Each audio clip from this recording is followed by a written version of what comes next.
Hello everyone, स्वागत है आप सभी का फार्मेसी इंडिया मेडिसिन पर। आज के इस वीडियो में हम ऐसी दवाओं के बारे में बात करने वाले हैं जो कि आपने भी हो सकता है इस्तेमाल की हो या फिर आपने इन सब के बारे में सुना हो या फिर कहीं पर पढ़ा हो। आज हम जो टॉपिक लेकर के आए हैं वो है हमारा ऑफ्लॉक्सासिन एंड मेट्रोनिडाजोल सस्पेंशन। ये एक ऐसा कॉम्बिनेशन है जो बहुत ज्यादा इस्तेमाल किया जाता है।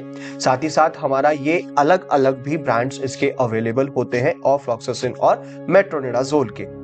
आज की इस वीडियो में हम बात करेंगे कि इसका कॉम्पोजिशन क्या होता है, यानी कि इसके अंदर कौन कौन से सॉल्ट्स के साथ साथ ये अवेलेबल होता है, इसके ब्रांड नेम्स कौन कौन से अवेलेबल हैं, यूजेस की बात करेंगे कि भाई किन किन कंडीशंस में किन किन अवस्थाओं में हम इस ऑफ्लॉक्सासिन मेट्रोनिडाजोल को यूज कर सकते हैं, और साथ ही साथ ये भी जानेंगे कि भाई इनसे संभावित प्रिकॉशंस क्या क्या लेनी है और इसमें क्या क्या साइड इफेक्ट्स हो सकते हैं, यानी कि दुष्प्रभाव क्या क्या हो सकते हैं और सावधानी क्या क्या बरतेंगे। और साथ ही साथ सबसे बड़ा सवाल जो मन में होता है कि जो दवाओं के बारे में बताया जाता है कि ये इस्तेमाल कैसे की जाती हैं, कब और कैसे लेना चाहिए, इन सभी जानकारी को आज मैं आपको इस वीडियो के माध्यम से देने वाला हूं।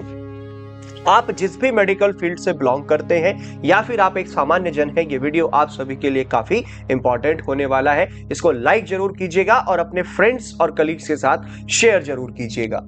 अब बात आ जाती है इसके कॉम्पोजिशन की कि भाई इसके अंदर कॉम्पोजिशन क्या होता है।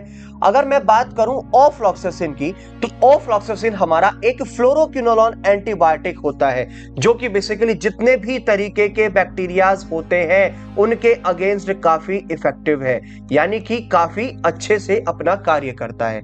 काम कैसे करता है? जो उस पर्टिकुलर बैक्टीरिया का डीएनए गायरेज होता है ये उसकी एक्टिविटी को ब्लॉक कर देता है या फिर इनहिबिट कर देता है, जिसकी वजह से जो बैक्टीरियल होता है या जो बैक्टीरिया है वो रेप्लिकेट नहीं कर पाता, यानी कि उसका जो है रिप्रोडक्शन नहीं हो पाता और सर्वाइवल भी उसका नहीं हो पाता है।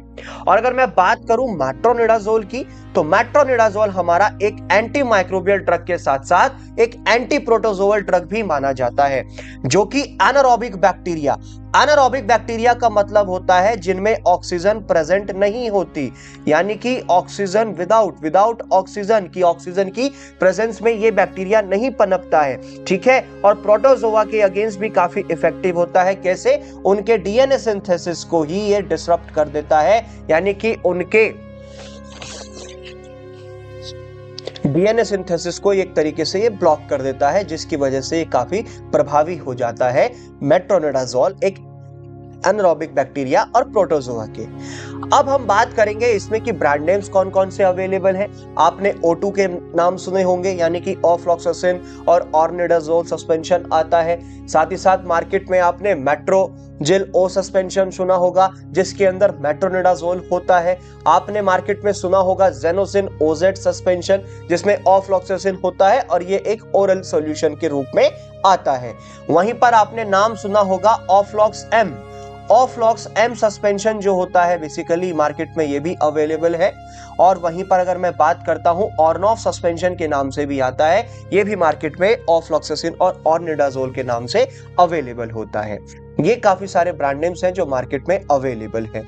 अब हम बात करेंगे कि भाई इनके यूजेस यानी कि उपयोग कहां कहां पर किए जाते हैं।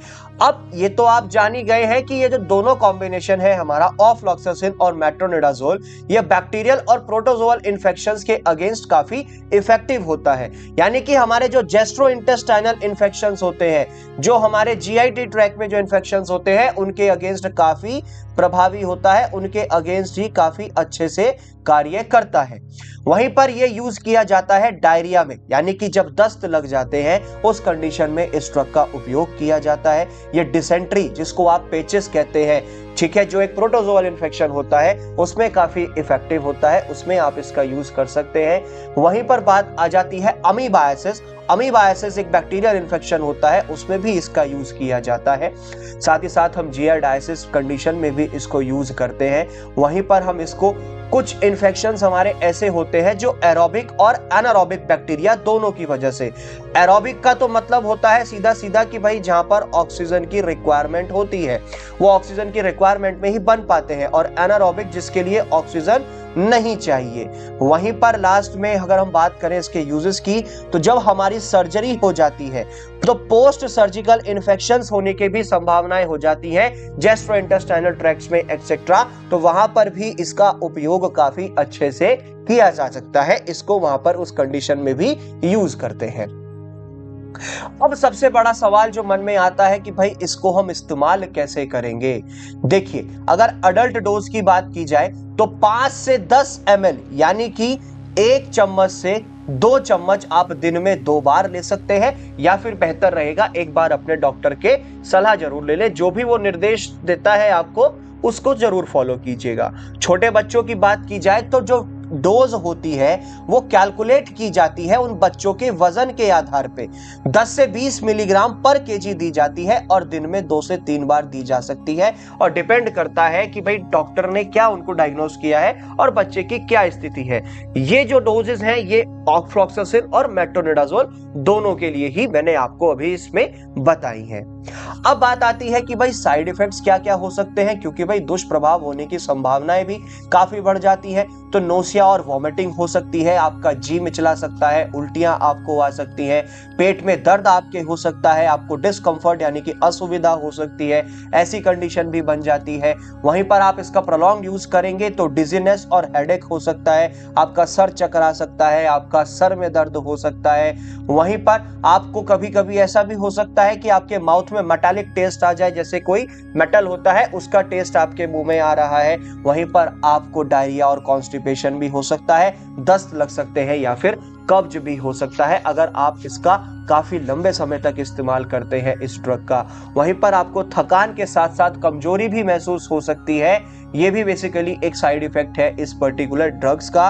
वहीं पर आपको एलर्जी रिएक्शंस भी काफी हो सकते हैं, जैसे रैशेस हो सकती है, खुजली हो सकती है, सूजन हो सकती है, कुछ इस तरीके के सिम्टम्स देखने को मिलेंगे। आपकी भूख में भी जो है कमी आ सकती है, ऐसी कंडीशन बन सकती है कि एपेटाइट जो भूख है वो आपको कम लगने लगे और आप ठीक से खाना भी ना खाएं। साथ ही साथ आपके यूरिन में जो बेसिकली कलर है वो भी चेंज हो सकता है, डार्क कलर का भी आ सकता है, और ऐसा होता है मेट्रोनिडाजोल ड्रग की वजह से। और साथ ही साथ कुछ दुर्लभ मामलों में गंभीर दुष्प्रभाव जैसे आपको जो है सीजर्स यानी कि दौरे पड़ सकते हैं, आपको जो है सीवियर एलर्जिक रिएक्शंस भी हो सकते हैं जिसको आप एनाफाइलैक्सिस भी कह देते हैं। तो ये सारे दुष्प्रभाव हैं, साइड इफेक्ट्स हैं जो इन पर्टिकुलर ड्रग्स को यानी कि मेट्रोनिडाजोल और ऑफ्लॉक्सासिन को लेने के बाद हो सकते हैं, यदि आप डॉक्टर की कही बात को ना माने, उसके इंस्ट्रक्शंस को ना माने, या फिर आप इसका लंबे समय तक खुद ब खुद ही इस्तेमाल कर रहे हैं।